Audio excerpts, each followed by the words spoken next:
వెనకట భస్మాసురుడు అనేటోడు ఉండేదట. ఈ భూమండలం మొత్తం ఏలాలే, నాకే సర్వశక్తులు ఉండాలి అనే కోరికలు ఉండేటియట వానికి. అందుకోసం కఠోర తపస్సు చేసి ఎవల నెత్తి మీద చేయి పెడితే వాళ్ళు బూడిద అయ్యే వరం పరమశివుని ద్వారా పొందిండట. అట్లా ఇచ్చిన వరాన్ని పరీక్షించేటందుకు శివుని నెత్తి మీద చెయ్యి పెట్టాలని చూసిండట. సరే, ఇప్పుడు ఈ కథ ఎందుకు చెప్తున్నానే కదా మీ అనుమానం. ఈ వార్త చూస్తే మీకే అర్థమైతది, చూడుర్రి. భస్మాసురుని తీరుగా ఓట్లేసి గెలిపించిన ప్రజల నెత్తి మీదనే చేయి పెట్టే పని చేస్తున్నదట కాంగ్రెస్ సర్కారు. మళ్ళొకసారి ఆర్టీసీ బస్సు టికెట్ రేట్లు పెంచుతుందట.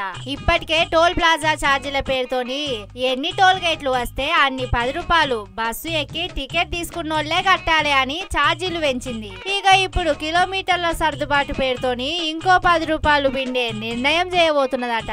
అంటే ఇంతకు ముందు 50 రూపాయలు ఉన్న టికెట్ 2 టోల్ గేట్లు దాటితే 70 రూపాయలు అవుతుంది. కిలోమీటర్ల సర్దుబాటుతోటి ఇంకో 20 పెరిగి 90 రూపాయలు అవుతుంది. ఇద్దరు ఆలుమొగలు బస్ ఎక్కిపోతే భార్యకు 0 టికెట్, భర్తకు పెంచిన ఛార్జీల టికెట్. అంటే అర్థమైందా? 50 రూపాయలతోని పోయేది 90 రూపాయలకు వచ్చింది. అదే ఫ్రీ టికెట్ లేకుంటే ఇద్దరు కలిసి 100 రూపాయలకే ప్రయాణం చేసేటోళ్ళు. అంటే ఫ్రీ టికెట్ పేరుతోని సర్కార్ ఒక ఇంటికి చేస్తున్న సాయం ఎంత అంటే ఒక్క 10 రూపాయలు అన్నట్టే కదా. అంటే ఒక చేత ఇచ్చినట్టే ఇచ్చి ఇంకో చేత గుంజుకుంటున్నది సర్కారు. ఆడోళ్ల ఛార్జీలు మొగోళ్ల ఛార్జీలు అన్ని ఒక్కల దగ్గరనే వసూలు చేస్తున్నట్టే కదా.